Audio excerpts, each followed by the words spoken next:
Hello there. So, look, tell me, is this you? You're about to speak up, and suddenly you feel the shift. You look around the room, and who's here? Who do you know? What will they think? You've done all the work, right? But well, you're the expert. But the second someone with a better title, Dr. So and so, or counselor so and so. But the second someone with that better title walks in, you start second guessing your authority, who you are, and what you know.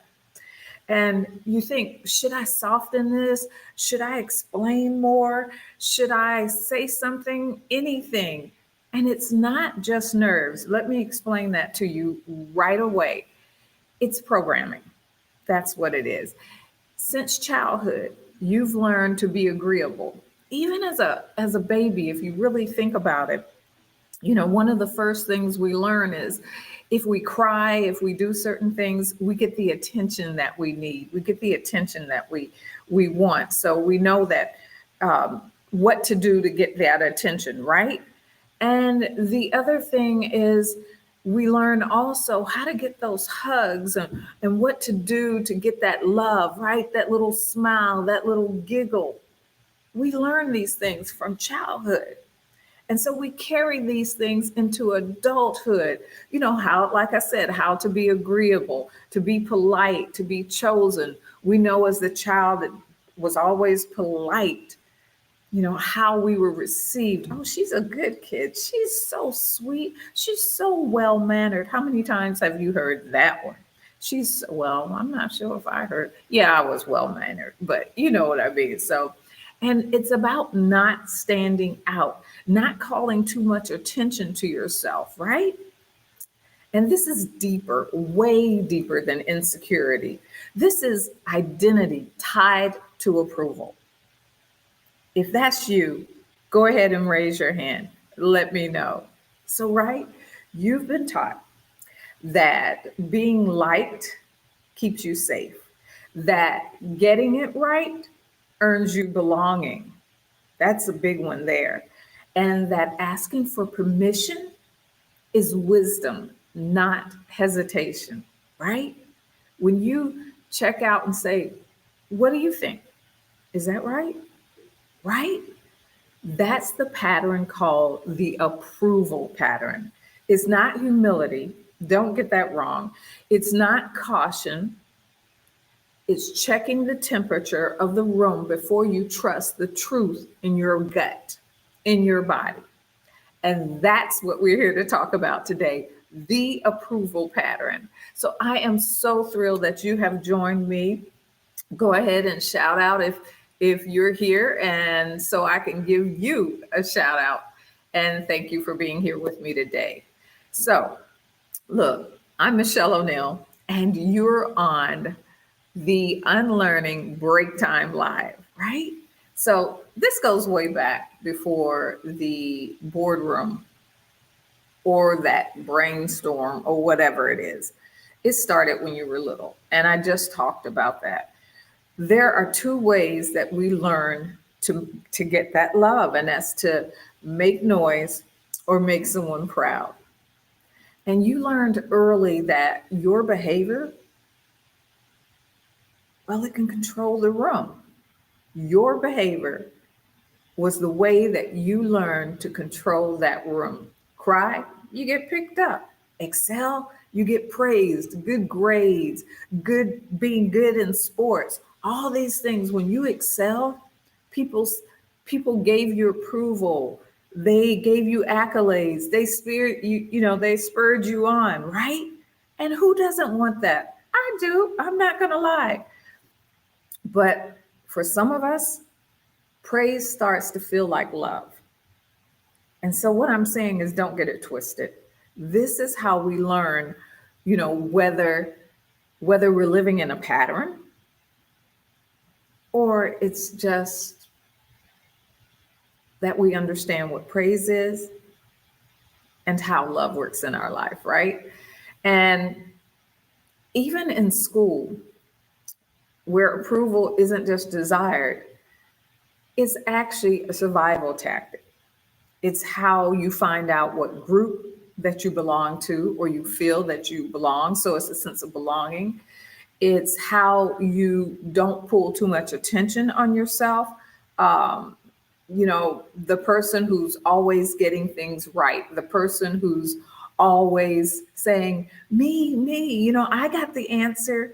Everybody starts, well, your peers a lot of times is like they're rolling their eyes, right? And I know you've done it for someone that is like, oh my gosh, I just want to get out of here. Be quiet. Or it's that way that you get the approval of the teacher or people look up at you. So it's a way of, feeling like you belong. And you want to avoid that embarrassment or get it right. You want to be chosen. You want to be agreeable. It's safe. It's learning how to walk that line so you don't get too much attention, pull too much attention to you, or how to be looked at as someone who others want to be around, right? And it grows with you. It's not something that goes away. It doesn't dissolve with age.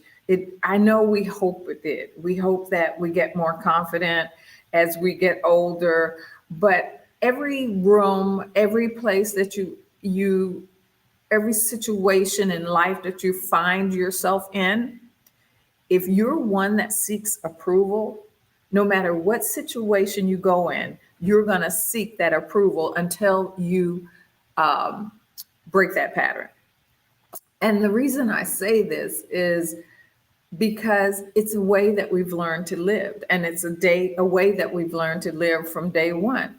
And so as a leader, even as a high achiever, that childhood wiring still kicks in.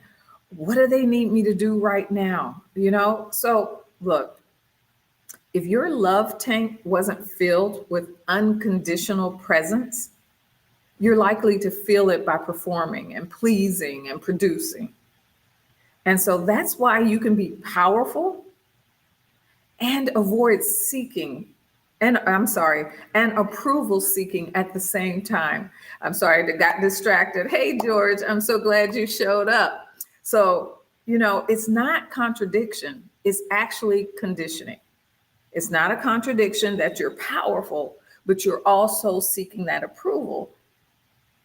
It's just conditioning. And I don't want you to put yourself down because of it, because confidence already erodes itself. You walk into a meeting and you knowing your stuff. I mean, how many times have you walked in there and you're prepared and you practice and everything is just, you shouldn't even go wrong, yet your posture shifts and your voice softens because of someone that you saw in the room, someone that you want to impress, someone that you want to really get you, know you, and you want to feel like you belong. And so that first self-approval test becomes the whole story. Do I belong? Right? You start apologizing, casting doubt before your words even land. One of the first things I tell my ladies are stop apologizing. Why are you apologizing for everything? Oh, excuse me. There is proper apologizing. Don't get me wrong. I'm not saying never say I'm sorry or thank you, but make sure you mean it and make sure it's not a habit. And so it's not just work. It's at home. This is a part of you. It's at home, it's at church, it's with your kids. Am I good enough as a mom? Am I good enough as a wife, as a leader? And that need to soften or seek input turns into over explaining and over qualifying your love and your worth and your presence. And let me show you where this shows up. I mean, I'm not just talking off the cuff of my hat, right? This is science. Chronic approval seekers trigger social anxiety, cortisol production, and emotional exhaustion. How hard is it to always, when you walk into a room, wonder how you're going to be perceived and have to change think about it. You're prepared, right? You know your stuff. you have your presentation and you're ready to go in there, and you know it, and someone all of a sudden, just seeing a certain person or someone questioning you, and all of a sudden you start doubting yourself. And it just doesn't show in your words, but it shows in your body. Watch your shoulders change, your jaw clench, your eyes start shifting. And studies show that people pleasers are at high risk of stress-related illness like insomnia. Did you sleep the night before your presentation? Compromised immunity, digestive issues. How's your stomach feeling? You got to take a couple of Tums before you do your presentation. How often are you taking those Tums? Feeling anchored in others' acceptance disrupts your autonomy, your self-regulation. And according to the self-determination theory, these are the things that happen in your body.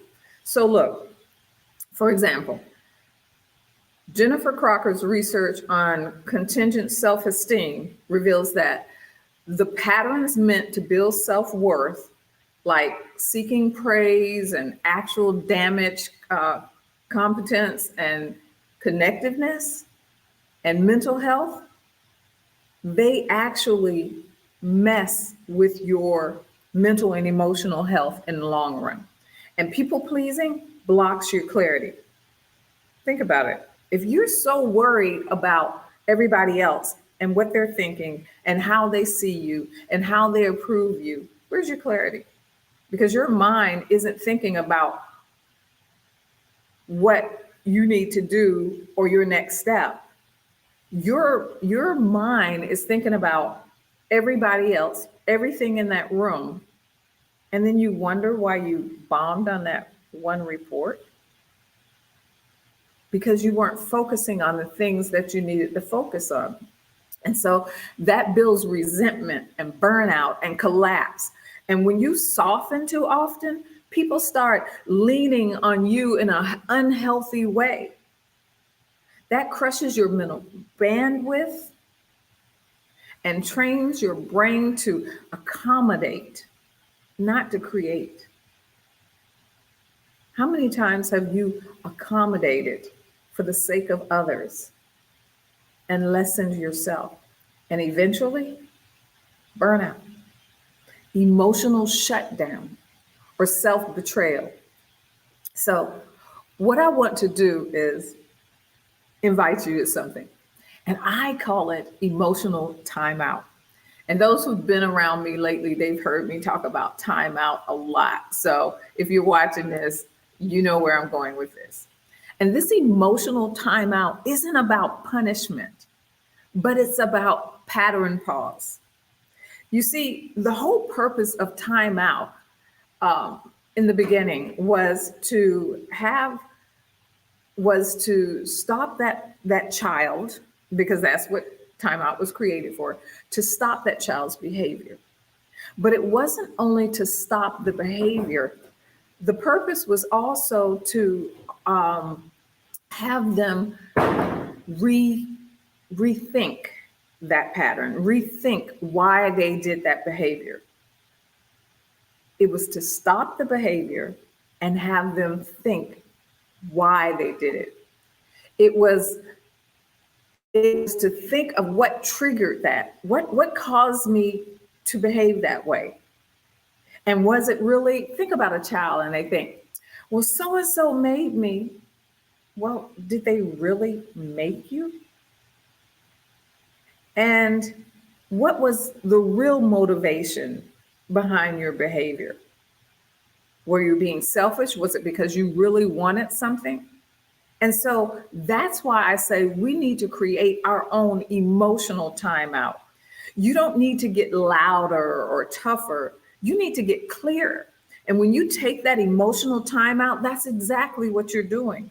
You're clearing a pathway, a mental, emotional pathway a, a neurological pathway. You're breaking that chain, that firing, so that you can gain clarity. And this isn't about proving anything. It's about pausing long enough to remember who you are before the approval scramble starts. And so ask yourself, what would I do right now if I didn't need their approval? If you weren't worried about anyone's approval, what would you do right now? How would you say what's on your mind? How would you react? So, for me, for us, right now, right here, you pause 10 seconds. Don't answer. If you got to, count backwards in your mind: 10, 9, 8, 7, 6, 5, 4, 3, 2, 1. And you know what? If it feels too long and you think the silence is too long and you can't bear the silence, make a sound. Well, you see how that worked? But don't answer. Just sit with the question and let that silence do its work. What would I do right now if I didn't need their approval? Think about that before you answer. And tell me this: are you going to use it the next time you're in a situation where you're seeking approval? And I would love to hear. This isn't about self-doubt. It's about self-trust. It's about choosing to lead from that self-trust. And if you're wondering, really, what's your pattern archetype? What is that default pattern that you automatically fall into sometimes? Look, I'd invite you to take my quiz, and I will put the link in the comments to find out exactly what your pattern archetype might be. And if you're ready to get out of that loop, if you're ready to change things, if you're tired of being stressed, tired of letting other people rule your life, tired of letting your self-doubt rule your life, and you're ready to actually move from approval to authority, look, DM me the word reset, and I'll know you're ready. So until next time, I'm Michelle O'Neill, and you've been on the Unlearning Breaktime Live. And I hope that today you unlearn something. If nothing else, what to do the next time you think you may be seeking approval. Look, take care. Bye-bye. And thank you for being here.